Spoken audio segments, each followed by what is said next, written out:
یوسف مسیح کے عظیم اور قادر نام میں آپ لوگوں کی سلامتی چاہتا ہوں۔ تو آج میرے عزیزو ہم بات کریں گے سدھو موسیٰ والا کی جب ڈیتھ ہوئی تو اس پر مسیحیوں کا کیا ریئیکٹ تھا، اور ہمیشہ مسیحیوں کا کیا اس معاملات میں ریئیکٹ ہونا چاہیے، خدا کا کلام ہماری کیا رہنمائی کرتا ہے۔ تو چلیں ہم اپنے ٹاپک کو سٹارٹ کرتے ہیں۔ میرے عزیزو ہم نے دیکھا کہ جب ابھی اور یہ ویڈیو اس موضوع پر لیٹ بنانے کا مقصد یہ ہے کہ اس وقت کہہ لیں کہ حالات اور جذبات لوگوں کے ایسے تھے کہ ان کو یہ بات سمجھ میں لانا تھوڑا مشکل تھا۔ تو ابھی یہ وہ ٹائم ہے کہ جب نیکسٹ اگر ہمارے ساتھ کوئی ایسا ہوتا ہے تو ہم لوگوں کو کیا ری ایکشن دینا چاہیے بطور ایک مسیح ہوتے ہوئے۔ میرے عزیزو سب سے پہلے ضروری چیز یہ ہوتی ہے کہ جو جس شخص کی ڈیتھ ہوتی ہے یا موت ہوتی ہے اور یہ دنیا کی ایک حقیقت ہے، کوئی بھی جان جو اس دنیا میں آئی ہے اس نے جانا ہے، اور کوئی بھی یہاں پر پکا نہیں ہے، ہر کسی نے ایک نہ ایک دن جو ہے وہ یہ وقت آنا ہے۔ لیکن ہم دیکھتے ہیں کہ جیسے سدھو موسیٰ والا کی ڈیتھ ہوئی، اس چیز پر جو ہے وہ نہایتی جو ایک دکھ اور افسوس ہوتا ہے، اور مطلب کہہ لیں کہ ایک ان کی جو بھی آپس میں پرسنلی طور پر کہہ لیں کہ دشمنی یا جو بھی لوگ ان سے جلتے تھے، جیسا بھی جو بھی تھا یہ خیر، لیکن بطور ایک انسان ہوتے ہوئے جو ہے ان کی جو ڈیتھ ہوئی وہ بڑی ایک دردناک تھی اور بڑا دکھ ہمیں بھی ہوا۔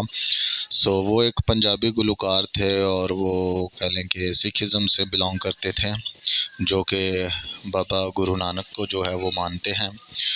اور ہم نے دیکھا کہ جب ان کی ڈیتھ ہوئی تو بہت سارے مسیحیوں نے جو ہے ان کی پکچرز پر RIP لکھنا شروع کر دیا، اور بہت سارے لوگوں نے کیا ہے کہ بیک گراؤنڈ پہ گیت پلے ہو رہے ہیں اور آگے جو ہے ان کی وہ پکس وغیرہ لگا دیں۔ دیکھیں کہ جب کوئی شخص اس طرح کی ڈیتھ ہوتی ہے تو اس پر افسوس کرنا تو ٹھیک ہے، بنتا ہے، آپ بھی ایک انسان ہوتے ہوئے ایک دکھ تو ہوتا ہے انسان کو، لیکن اس چیز پر RIP کا جو مطلب بنتا ہے وہ ریسٹ ان پیس ہے۔ ریسٹ ان پیس میں وہی بندہ جا سکتا ہے جو یسوع مسیح پر ایمان رکھتا ہو۔ ہاللیلویہ۔ کیونکہ یسوع مسیح جو ہے وہ سلامتی کا شہزادہ ہے، تو جو بندہ سلامتی کے شہزادے کو نہیں مانتا اس شخص پر آپ RIP پہلی تو بات یہ ہے کہ نہ لکھا کریں۔ دوسری بات یہ ہے کہ اس پر گیت پلے کرنا تو بالکل ہی آپ کا تک نہیں بنتا، کیونکہ وہ بندہ جو ہے وہ مسیح پر ایمان ہی نہیں لایا تھا۔ لیکن بطور انسان ہوتے ہوئے ٹھیک ہے، آپ دکھ کر سکتے ہیں، آپ اپسیٹ ہو سکتے ہیں، لیکن ان کے گھر والوں کو پہلے تسلی دے سکتے ہیں۔ لیکن اگر آپ کہیں گے کہ شاید وہ بخشا جائے یا کہہ لیں کہ اسے ہمیشہ کی زندگی مل جائے، تو آپ ان ایموشنز میں آ کر کلام کو جھٹلا نہیں سکتے۔ کلام کی جو سچائی ہے اس کو ضرور باہر لے کر آیا کریں۔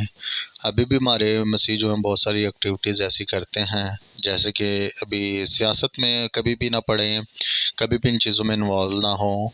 ہمیں ان حکومتوں سے کوئی لینا دینا نہیں ہے، ہم نے یسوع مسیح کی بادشاہی کا انتظار کرنا ہے۔ ابھی بھی ہم نے دیکھا کہ لانگ مارچ جو عمران خان صاحب کا آ رہا ہے اس میں بہت سارے لوگ جو ہیں وہ سلیپیں لے کر نکلے ہوئے تھے اور اپنی ایفیشنسیاں جو ہیں وہ دکھا رہے تھے۔ تو ان چیزوں میں کبھی بھی آپ نہ گھسیں۔ اگر آپ سچے مسیحی اور روحانی ہیں تو ان چیزوں سے آپ مت کوئی بھی تعلق رکھیں۔ اور میں نے اس لیے اوپر جو آیت کلام مقدس کی لگائی ہے کہ جیسے آدم میں سب مرتے ہیں مسیح میں زندہ کیے جائیں گے، تو آدم میں تو سب مرتے ہیں لیکن جو مسیح میں ہے زندہ وہ کیے جائیں گے ہمیشہ کے لیے۔ تو اس لیے مسیح میں رہنا جو ہے وہ بہت زیادہ ضروری ہے۔ کوئی بھی اس طرح کا فنکار یا کوئی بھی سیاستدان جب اس طرح ہوتا ہے تو ٹھیک ہے، آپ دکھ کریں، تسلی دیں۔ اگر آپ کا ان کے خاندان سے کوئی میل جول ہے یا ان کے کسی عزیزوں سے میل جول ہے، آپ انہیں تسلی دے سکتے ہیں۔ لیکن اگر آپ یہ کہیں گے کہ جی اس کو جو ہے وہ جنت میں جگہ مل جائے، فردوس میں جگہ مل جائے، تو وہ مقام وہ نہیں حاصل کر سکتا۔ اگر آپ کو ان کو اتنی آپ کو کسی کی فکر ہے تو زندہ ہوتے ہوئے جیتے جی آپ ضرور کسی کو توبہ تک لے کے جا سکتے ہیں، کیونکہ بائبل مقدس میں صاف لکھا ہے جس کے پاس بیٹا اس کے پاس ہمیشہ کی زندگی ہے۔ اگر آپ بیٹے کو نہیں مانتے تو آپ ہمیشہ کی زندگی کے وارث نہیں ہو سکتے۔ یہ چھوٹی سی ایک بات، یہ نصیحت اپنے لوگوں کو دینا چاہتے تھے تاکہ ہمارے لوگ جو ہیں وہ ہوش کے ناخن لیں اور بائبل مقدس کے مطابق جو وہ ایکٹیویٹیز کریں۔